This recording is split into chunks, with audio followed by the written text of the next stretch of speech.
एक बड़ी अहम डेवलपमेंट है। इंडिया के अंदर जो अमेरिकी एम्बेसडर थे, एक बेंगलुरु के अंदर अमेरिकी कॉन्सुलेट खोल के जा रहे हैं। आप ये समझ सकते हैं कि ख़ास तौर पर इस वक्त के जब अमेरिका के अंदर एक नई गवर्नमेंट आने जा रही है और अमेरिका में प्रेसिडेंट इलेक्ट डोनाल्ड ट्रंप अब ओथ लेने लगे हैं 20 जनवरी को, तो उससे चंद दिन पहले, 2-3 दिन पहले बेंगलुरु में स्टार्ट होना यूएस कॉन्सुलेट का। और डॉक्टर जयशंकर ने यह भी कहा है कि हम लॉस एंजलिस के अंदर बहुत जल्द कॉन्सुलेट खोलने वाले हैं। ये एक बहुत बड़ी डेवलपमेंट है, ये एक बड़ी बात है। पाकिस्तान को खत्म करेंगे चीमा साहब। आज एक दुख वाला चीज भी है। इंडिया और अमेरिका है उसके रिलेशंस बहुत ही स्ट्रांग होते चले जा रहे हैं। और इससे आप अंदाज़ा लगा लें कि इंडियंस जो हैं वो कितनी एडवांटेजेस पोजीशन में आने वाले हैं अगले कुछ दिनों में। नमस्कार, जय हिंद, वंदे मातरम। दोस्तों, राज हिंदुस्तान में आपका स्वागत है। दोस्तों, ट्रंप के ऑफिशियल तौर पर अमेरिका के राष्ट्रपति बनने से पहले ही भारत की बल्ले बल्ले हो गई है।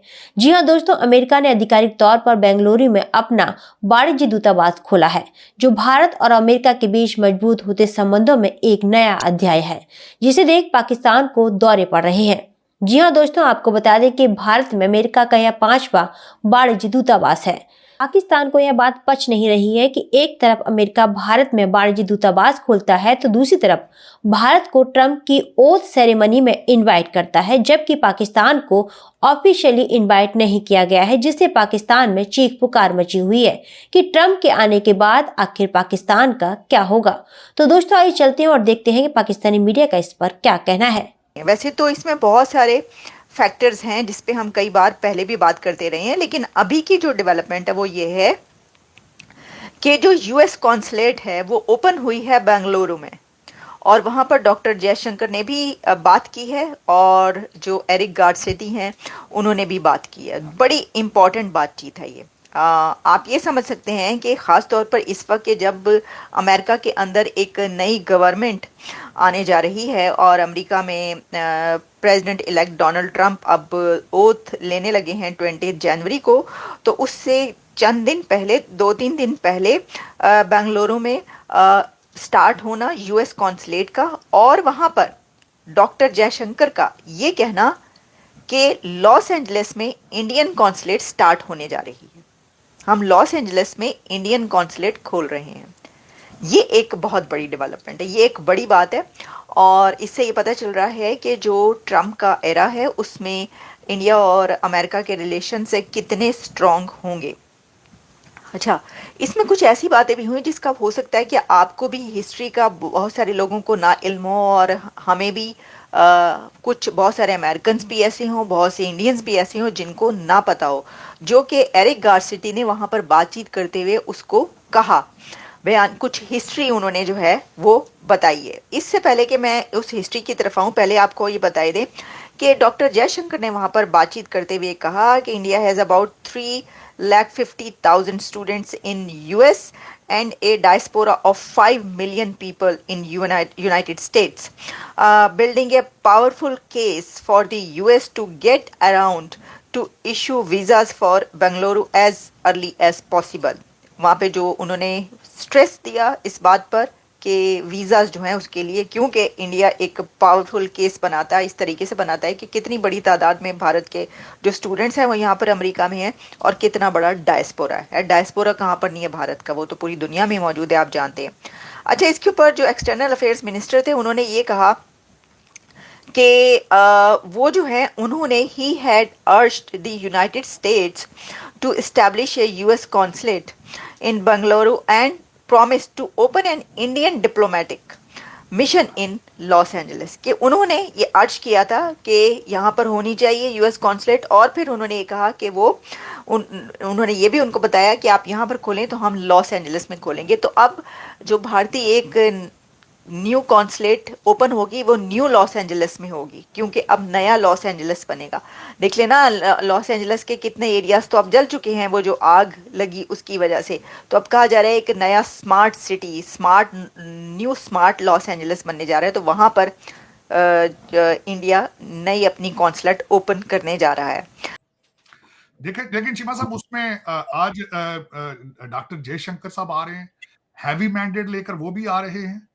अपने पुराने रिलेशनशिप सारे ट्रंप एडमिनिस्ट्रेशन के, और मैं पहले शायद बता चुका हूं कि उनको 2 लोगों की सपोर्ट हासिल होगी, काश पटेल की और दूसरा विवेक रामास्वामी की। इस एडमिनिस्ट्रेशन के अंदर they will take him to the in front of the other people. Kash Patel, मुझे अभी याद है कि व्हेन डोनाल्ड ट्रंप साहब went to India, Kash Patel was part of it.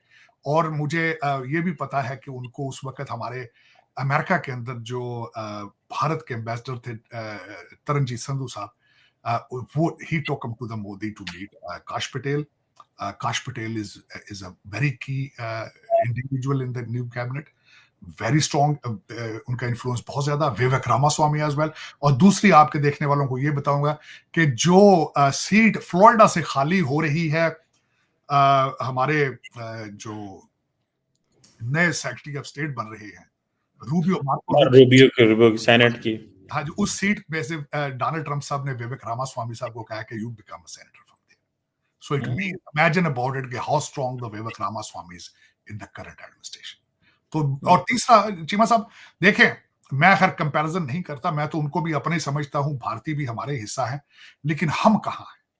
Canada के नए वजीर आजम की बात चली है चीमा साहब, वहां पे भी एक एमपी जो है भारतीय है, वो भारत में पैदा हुआ, कैनेडियन पैदा भी नहीं हुआ। दूसरा ब्रिटिश। हम क्या है? हम क्या है यहाँ पे? मैं पीटीआई, पीपल पार्टी, नून लीग है, कहते नून लीग नहीं कहते, नून लीग है, कहते लीग हो गई। उसके भी 3 ग्रुप हैं चीमा साहब, सारा दिन बदतमीजी का तूफान है। टिक टाकर बने पिन कमेडियन, यूट्यूबर कमेडियन है, कमेडियन यूट्यूब के ऊपर तो, और इनकम इनकी यूट्यूब के ऊपर। पॉलिटिक्स के स्पेलिंग नहीं पता इनको। इंटीग्रेशन नहीं करनी तो इन क्रिश्चियन कंट्रीज में आने की जरूरत क्या थी भाई तुम्हें?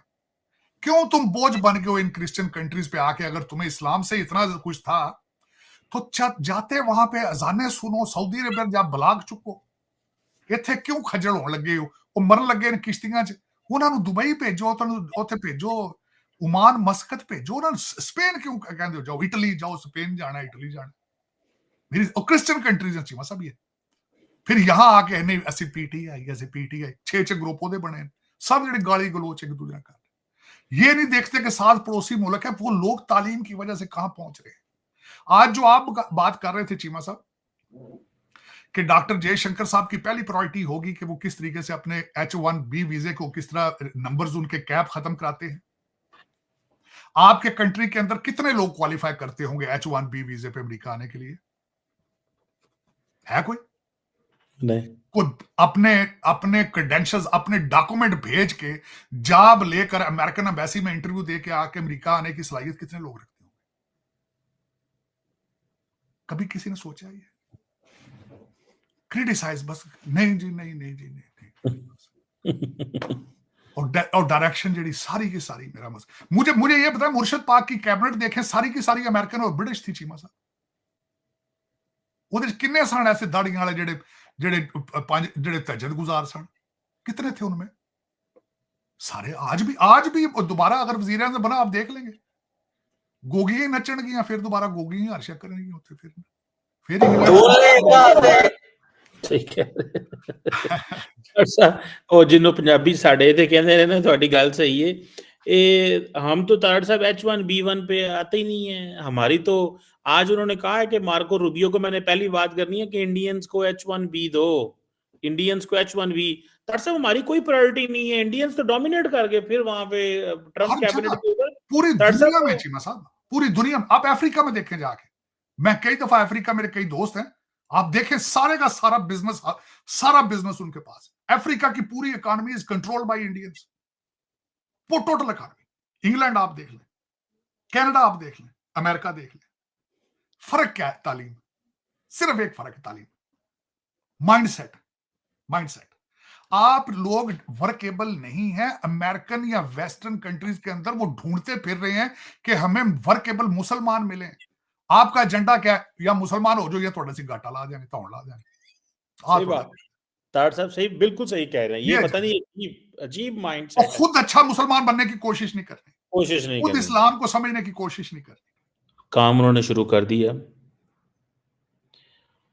3 इंडियन न्यूक्लियर एंटिटीज को रिस्ट्रिक्टिव लिस्ट से हटा दिया। अमेरिका ये कहता है कि हम हर तरह इंडिया के साथ खड़े हैं, इन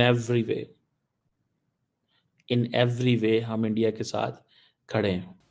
तो दोस्तों, आपने देखा कि भारत में अमेरिकी वाणिज्य दूतावास के खुलते ही पाकिस्तान किस तरीके से रो रहा है। आपका इस पूरी खबर पर क्या कहना है, हमें कमेंट बॉक्स में जरूर बताएं। खबर अच्छी लगे तो लाइक और शेयर करना ना भूलें। ऐसे ही तमाम खबरों से जुड़े रहने के लिए आप देखते रहें राज हिंदुस्तान।